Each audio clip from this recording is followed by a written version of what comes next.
یہ کہانی ہے ایک خواب سے شروع ہو کر ایک تخت پر ختم ہونے والی آزمائش کی۔ یہ کہانی ہے صبر، پاک دامنی اور اللہ پر مکمل بھروسے کی۔ ایک رات حضرت یوسف علیہ السلام ایک عجیب خواب دیکھتے ہیں۔ وہ دیکھتے ہیں کہ 11 ستارے، سورج اور چاند ان کے سامنے سجدہ کر رہے ہیں۔ وہ یہ خواب اپنے والد حضرت یعقوب علیہ السلام کو سناتے ہیں۔ باپ کا دل کانپ جاتا ہے۔ وہ خواب سمجھ جاتے ہیں۔ کہتے ہیں، بیٹے، یہ خواب اپنے بھائیوں کو نہ بتانا۔ شیطان انسان کا کھلا دشمن ہے۔ یہ خواب عظمت کی خبر تھا، مگر اس تک پہنچنے کا راستہ کانٹوں سے بھرا ہوا تھا۔ حضرت یوسف اپنے والد کے لاڈلے تھے۔ بھائیوں کے دلوں میں حسد بھر گیا۔ کہنے لگے، یوسف اور اس کا بھائی ہم سے زیادہ محبوب کیوں؟ حسد آنکھوں کو اندھا کر دیتا ہے۔ انہوں نے فیصلہ کیا کہ یوسف کو راستے سے ہٹا دیا جائے۔ ایک دن انہیں بہانے سے جنگل لے گئے اور ایک گہرے کنویں میں ڈال دیا۔ کنویں کی اندھیرا، اوپر سے آوازیں ختم، مگر یوسف کا دل اندھیرے میں بھی اللہ سے جڑا رہا۔ اللہ نے مایوسی کے اندھیرے میں امید کی کرن پیدا کی۔ ایک قافلہ آیا، کنویں سے پانی نکالا اور ایک قیمتی امانت پانی کے ساتھ نکل آئی۔ یوسف کو مصر لے جایا گیا۔ وہ غلام بنا کر بیچ دیے گئے۔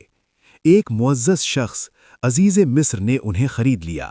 کہا، اسے عزت سے رکھنا، شاید یہ ہمیں فائدہ دے یا ہم اسے بیٹا بنا لیں۔ یہ اللہ کی تدبیر تھی۔ غلامی کے پردے میں تربیت کا آغاز۔ وقت گزرا، یوسف جوان ہو گئے۔ خوبصورتی، عقل اور کردار سب اللہ کی عطا، مگر آزمائش یہاں بھی آئی۔ عزیز مصر کی بیوی یوسف کی طرف مائل ہو گئیں۔ دروازے بند کر دیے گئے۔ گناہ سامنے تھا، مگر یوسف علیہ السلام نے کہا، میں اللہ کی پناہ مانگتا ہوں۔ یہ جملہ انسان کو بچا لیتا ہے۔ الزام لگا، سچ چھپ گیا اور یوسف علیہ السلام کو جیل بھیج دیا گیا۔ بے گناہ ہو کر بھی قید، مگر صبر باقی رہا۔ جیل میں یوسف نے شکوہ نہیں کیا، بلکہ اللہ کی دعوت دی۔ 2 قیدیوں نے خواب پوچھے۔ یوسف نے تعبیر بتائی اور ساتھ کہا، فیصلہ اللہ کے ہاتھ میں ہے۔ ایک خواب پورا ہوا، ایک بھول گیا۔ یوسف جیل میں رہے، مگر اللہ نہیں بھولا۔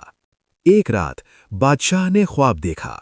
7 موٹی گائیں 7 دبلی گائیں کھا رہی ہیں، اور 7 سبز بالیاں 7 سوکھی بالیوں سے بدل رہی ہیں۔ کوئی تعبیر نہ دے سکا۔ تب جیل والا قیدی یاد آیا۔ یوسف نے تعبیر بتائی، 7 سال خوشحالی، پھر 7 سال قحط۔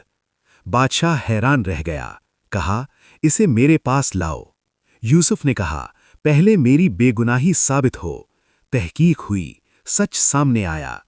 بادشاہ نے کہا، آج تم ہمارے قریب ہو، امانت دار ہو۔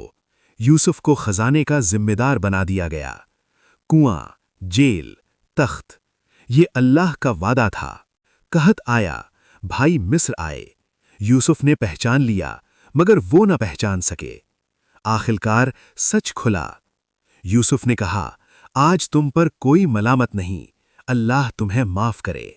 یہ انتقام نہیں تھا، یہ نبوت کا اخلاق تھا۔ یہ کہانی ہمیں سکھاتی ہے، حسد تباہی ہے، صبر کامیابی کی کنجی ہے، پاک دامنی اللہ کی حفاظت ہے۔ اللہ کی تدبیر خاموش ہوتی ہے، مگر کبھی ناکام نہیں ہوتی۔ اگر آج زندگی کنویں میں ہے یا جیل میں،